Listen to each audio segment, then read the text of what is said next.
Chapter 17. The Man with Two Faces. It was Quirrell. You, gasped Harry. Quirrell smiled. His face wasn't twitching at all. Me, he said calmly. I wondered whether I'd be meeting you here, Potter. But I thought, Snape. Severus. Quirrell laughed, and it wasn't his usual quivering treble, either, but cold and sharp. Yes, Severus does seem the type, doesn't he? So useful to have him swooping around like an overgrown bat. Next to him, who would suspect poor, straight stuttering Professor Quirrell? Harry couldn't take it in. This couldn't be true, it couldn't. But Snape tried to kill me. No. I tried to kill you. Your friend Miss Granger accidentally knocked me over as she rushed to set fire to Snape at that Quidditch match. She broke my eye contact with you. Another few seconds and I'd have got you off that broom. I'd have managed it before then if Snape hadn't been muttering a countercurse, trying to save you. Snape was trying to save me. Of course, said Quirrell coolly. Why do you think he wanted to referee your next match?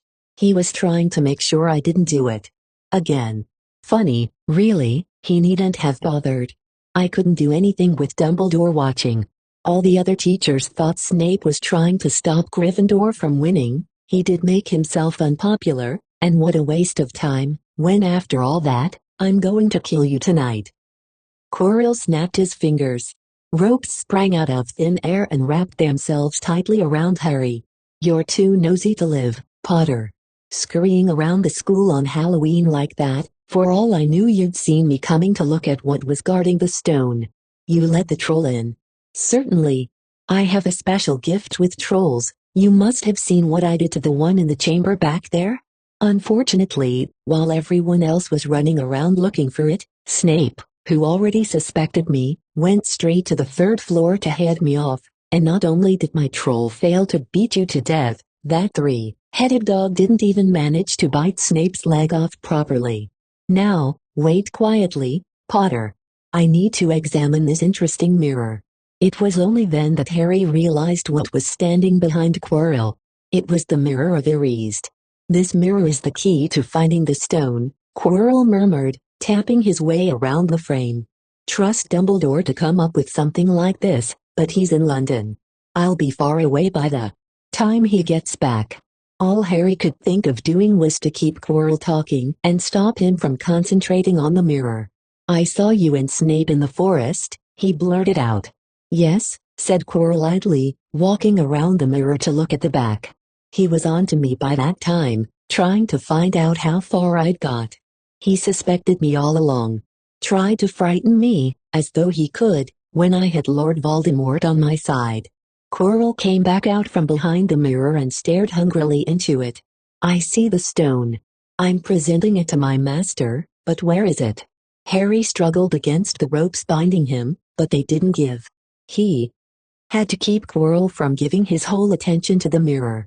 But Snape always seemed to hate me so much. Oh, he does, said Quirrell casually. Heavens, yes. He was at Hogwarts with your father, didn't you know? They loathe each other. But he never wanted you dead. But I heard you a few days ago, sobbing. I thought Snape was threatening you. For the first time, a spasm of fear flitted across Quirrell's face. Sometimes, he said, I find it hard to follow my master's instructions. He is a great wizard and I am weak. You mean he was there in the classroom with you? Harry gasped. He is with me wherever I go, said Quirrell quietly. I met him when I traveled around the world. A foolish young man I was then, full of ridiculous ideas about good and evil. Lord Voldemort showed me how wrong I was. There is no good and evil, there is only power, and those two. Weak to seek it. Since then, I have served him faithfully, although I have let him down many times. He has had to be very hard on me. Quirrell shivered suddenly. He does not forgive mistakes easily. When I failed to steal the stone from Gringotts, he was most displeased. He punished me, decided he would have to keep a closer watch on me. Quirrell's voice trailed away. Harry was remembering his trip to Diagon Alley. How could he have been so stupid? He'd seen Quirrell there that very day, shaken hands with him in the leaky cauldron. Quirrell cursed under his breath.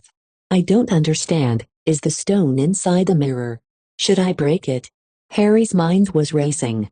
What I want more than anything else in the world at the moment, he thought, is to find the stone before Quirrell does. So if I look in the mirror, I should see Missif finding it, which means I'll see where it's hidden. But how can I look without Quirrell realizing what I'm up to? He tried to edge to the left, to get in front of the glass without Quirrell noticing, but the ropes around his ankles were too tight. He tripped and fell over. Quirrell ignored him. He was still talking to himself. What does this mirror do? How does it work? Help me, master. And to Harry's horror, a voice answered, and the voice seemed to come from Quirrell himself. Use the boy. Use the boy. Quirrell rounded on Harry. Yes, Potter, come here. He clapped his hands once, and the ropes binding Harry fell off. Harry got slowly to his feet. Come here, Quirrell repeated. Look in the mirror and tell me what you see. Harry walked toward him. I must lie, he thought desperately. I must look and lie about what I see, that's all. Quirrell moved close behind him. Harry breathed in the funny smell that seemed to come from Quirrell's turban. He closed his eyes, stepped in front of the mirror, and opened them again. He saw his reflection, pale and scared looking at first. But a moment later, the reflection smiled at him. It put its hand into its pocket and pulled out a blood-red stone. It winked and put the stone back in its pocket, and as it did so, Harry felt something heavy drop into his real pocket. Somehow, incredibly, he'd gotten the stone. Well, said Quirrell impatiently. What do you see?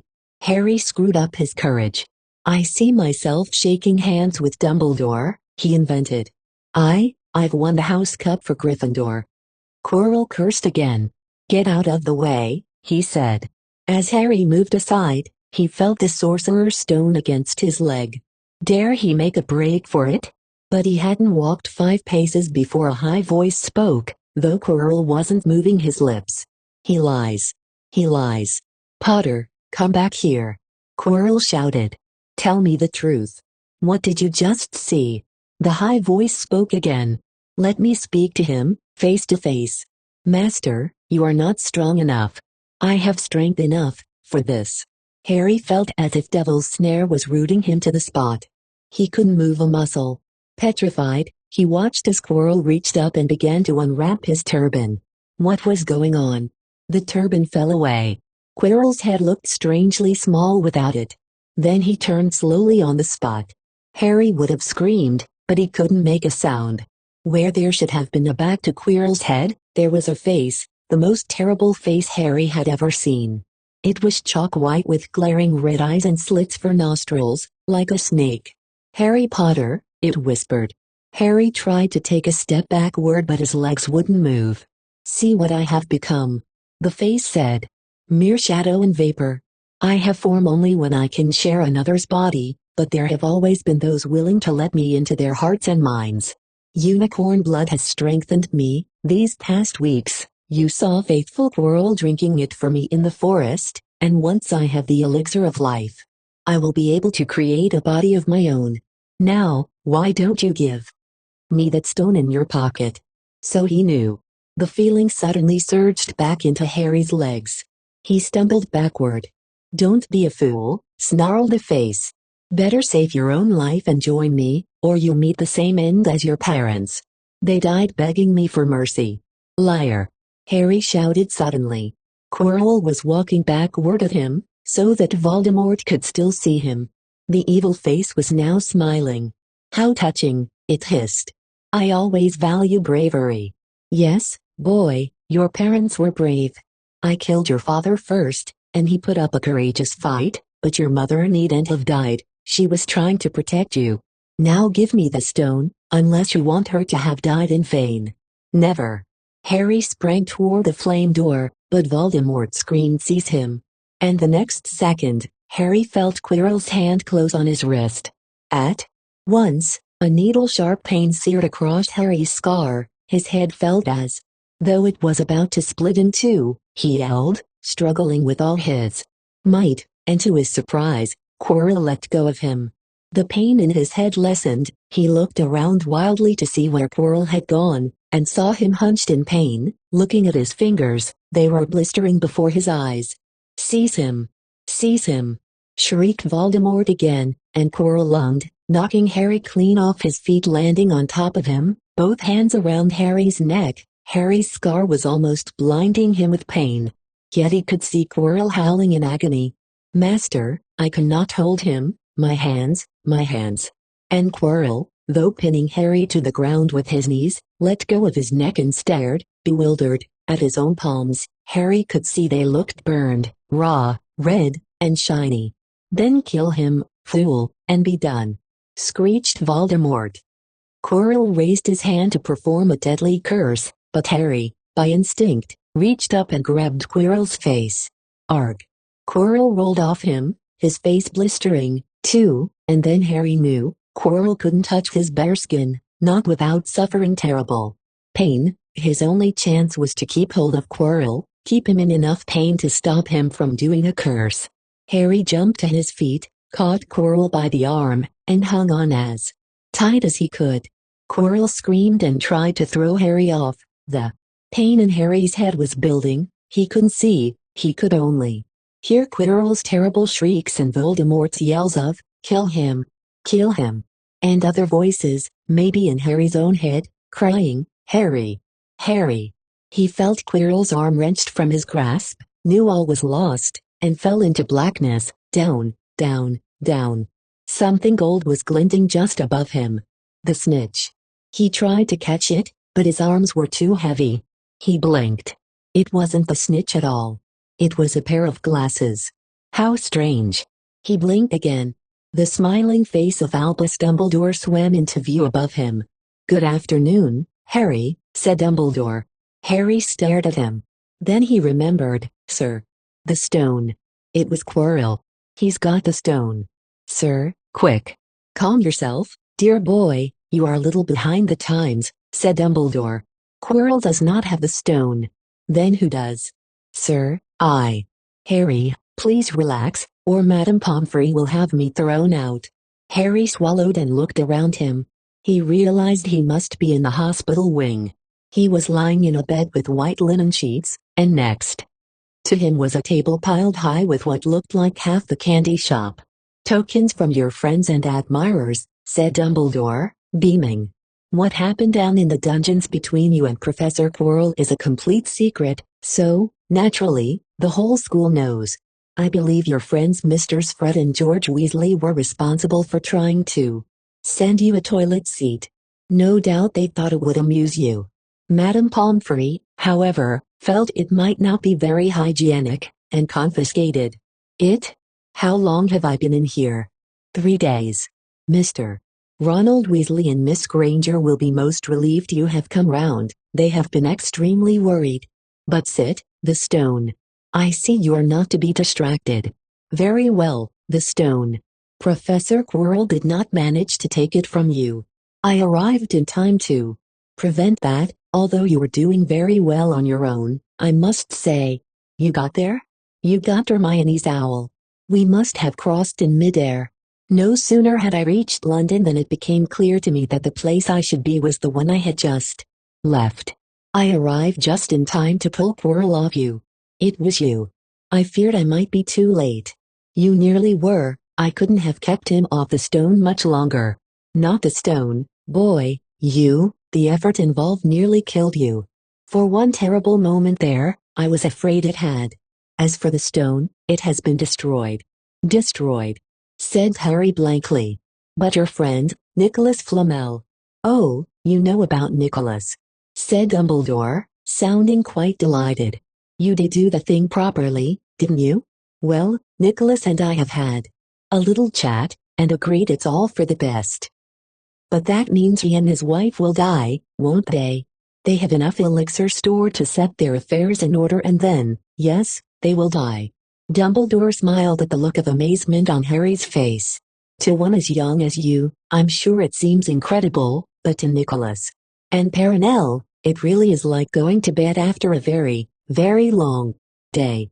After all, to the well-organized mind, death is but the next great adventure. You know, the stone was really not such a wonderful thing. As much money and life as you could want. The two things most human beings would choose above all. The trouble is, humans do have a knack of choosing precisely those things that are worst for them. Harry lay there, lost for words. Dumbledore hummed a little and smiled at the ceiling. "Sir," said Harry. "I've been thinking, sir, even if the stone's gone, you know who. Call him Voldemort, Harry. Always use the proper name for things. Fear of a name increases fear of the thing itself." "Yes, sir." "Well, Voldemort's going to try other ways of coming back, isn't he? I mean, he hasn't gone, has he?" "No, Harry, he has not. He is still out there somewhere, perhaps looking for another body to share. Not being truly alive, he cannot be killed. He left Quirrell to die. He shows just as little mercy to his followers as his enemies. Nevertheless, Harry, while you may only have delayed his return to power, it will merely take someone else who is prepared to fight what seems a losing battle next time, and if he is delayed again and again, why, he may never return to power." Harry nodded, but stopped quickly, because it made his head hurt. Then he said, "Sir, there are some other things I'd like to know, if you can tell me, things I want to know the truth about." "The truth?"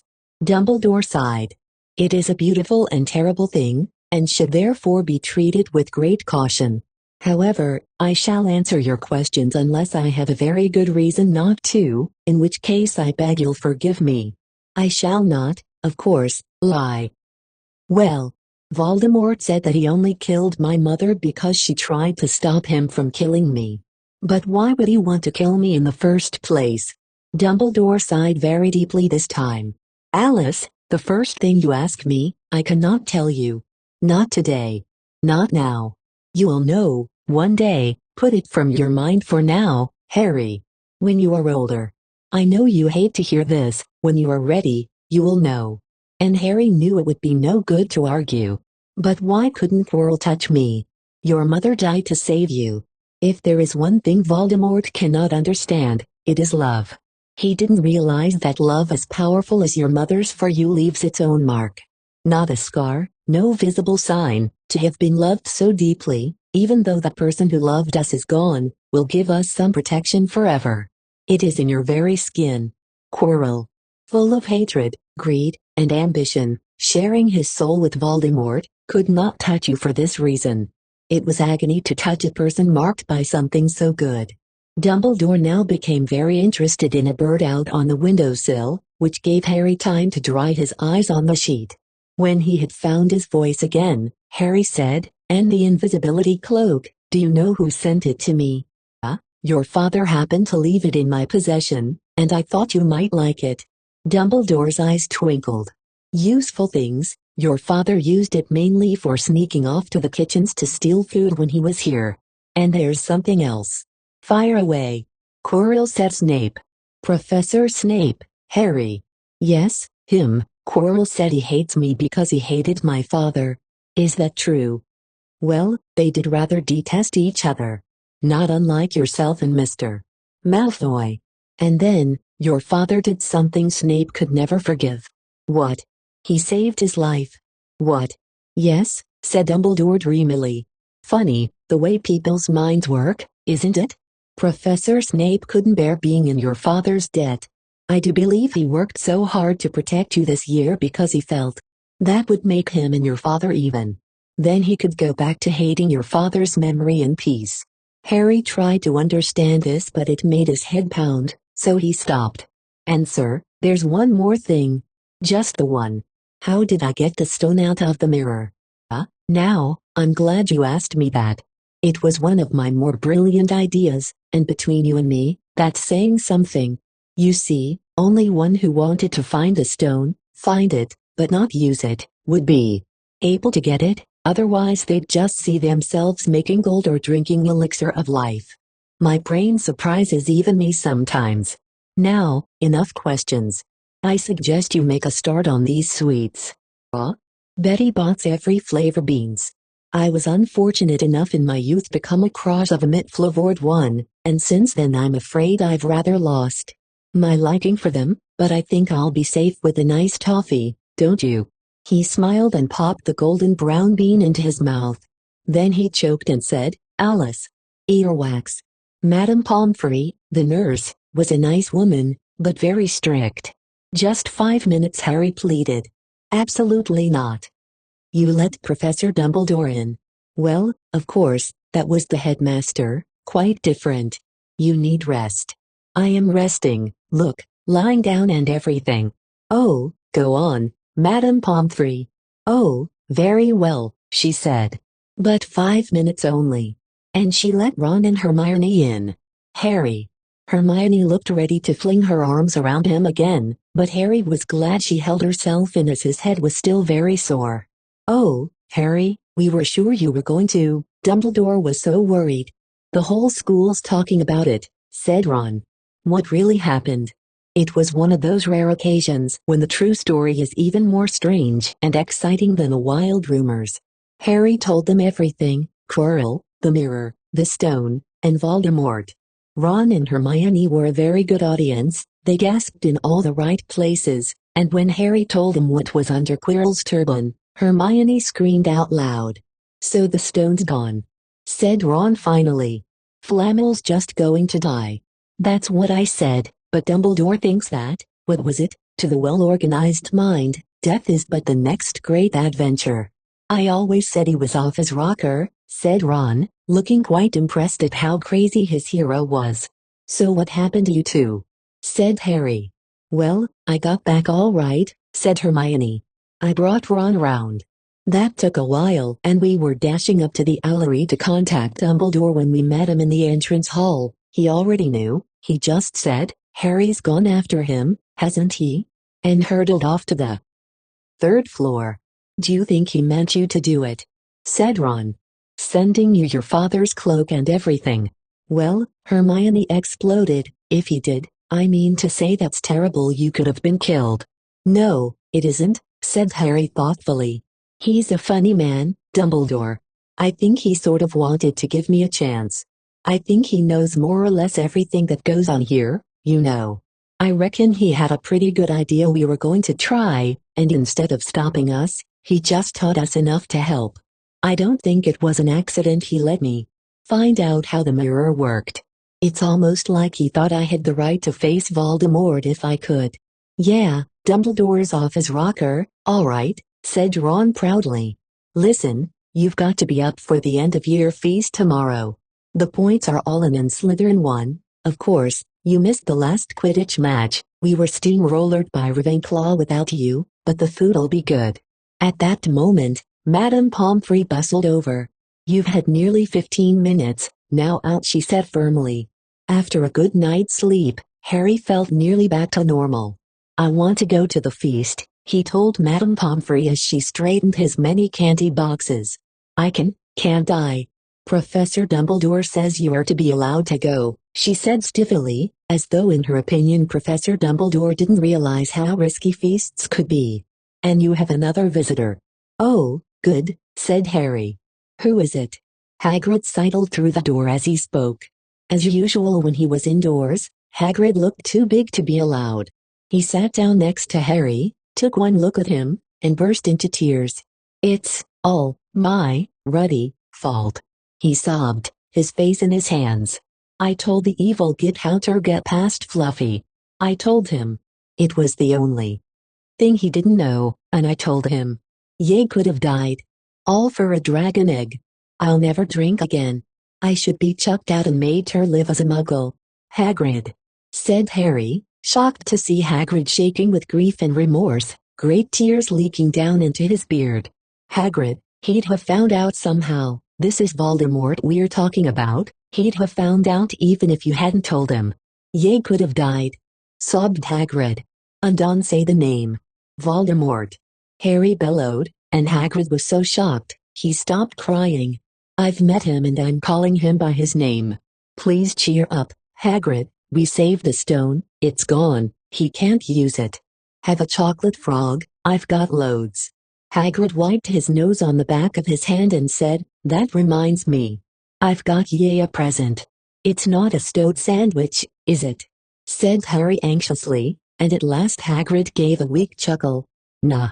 Dumbledore gave me the day off yesterday to fix it. Course, he shoulda sacked me instead, anyway, got ye this. It seemed to be a handsome, leather-covered book. Harry opened it curiously. It was full of wizard photographs.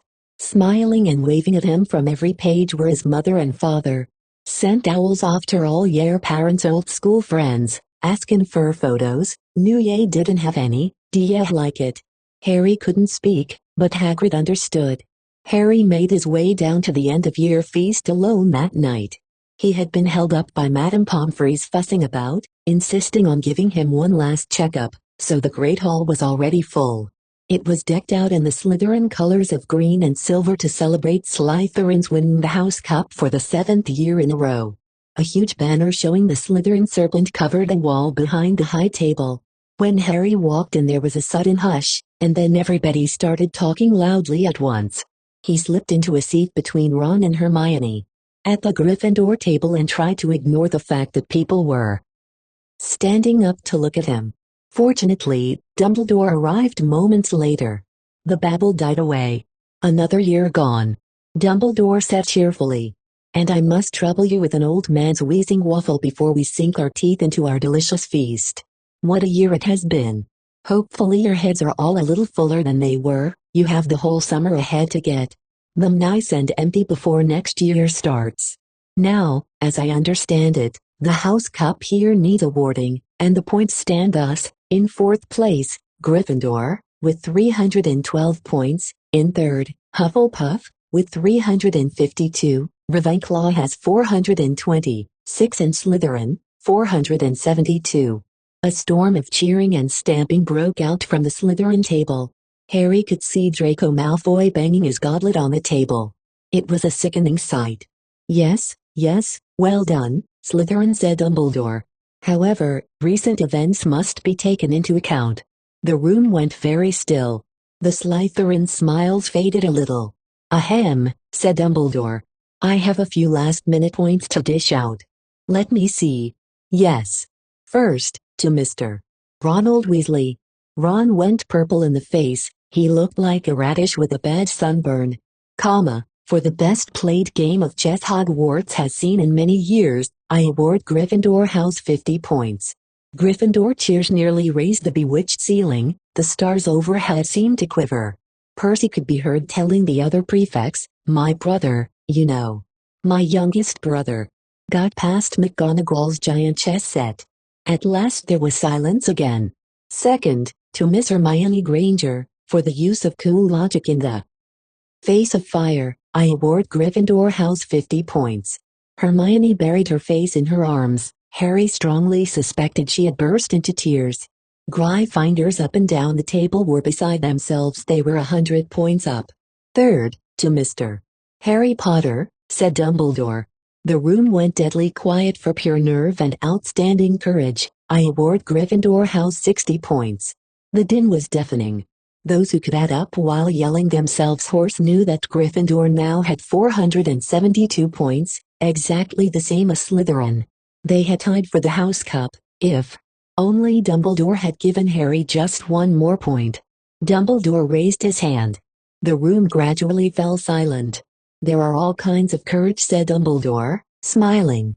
It takes a great deal of bravery to stand up to our enemies, but just as much to stand up to our friends. I therefore award 10 points to Mr. Neville Longbottom. Someone standing outside the Great Hall might well have thought some sort of explosion had taken place, so loud was the noise that erupted. From the Gryffindor table, Harry, Ron, and Hermione stood up to yell and cheer as Neville, white with shock, disappeared under a pile of people hugging him. He had never won so much as a point for Gryffindor before. Harry, still cheering, nudged Ron in the ribs and pointed at Malfoy, who couldn't have looked more stunned and horrified if he just had the body bind curse put on him. Which means, Dumbledore called over the storm of applause, for even Ravenclaw and Hufflepuff were celebrating the downfall of Slytherin. We need a little change of decoration. He clapped his hands. In an instant, the green hangings became scarlet and the silver became gold. The huge Slytherin serpent vanished and a towering Gryffindor lion took its place. Snape was shaking Professor McGonagall's hand, with a horrible, forced smile. He caught Harry's eye, and Harry knew at once that Snape's feelings toward him hadn't changed one jot. This didn't worry Harry. It seemed as though life would be back to normal next year, or as normal as it ever was at Hogwarts. It was the best evening of Harry's life, better than winning at Quidditch, or Christmas, or knocking out mountain trolls. He would never, ever forget tonight. Harry had almost forgotten that the exam results were still to come, but come they did. To their great surprise, both he and Ron passed with good marks. Hermione, of course, had the best grades of the first years. Even Neville scraped through, his good herbology mark making up for his abysmal potions one. They had hoped that Goyle, who was almost as stupid as he was mean, might be thrown out, but he had passed, too.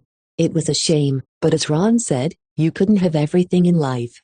And suddenly, their wardrobes were empty, their trunks were packed, Neville's toad was found lurking in a corner of the toilets, notes were handed out to all students, warning them not to use magic over the holidays. I always hope they'll forget to give us these, said Fred Weasley sadly. Hagrid was there to take them down to the fleet of boats that sailed across the lake. They were boarding the Hogwarts Express, talking and laughing as the countryside became greener and tidier, eating Betty Bott's every flavor beans as they sped past Muggle towns, pulling off their wizard robes and putting on jackets and coats, pulling into platform 9 and 3/4 at King's Cross Station.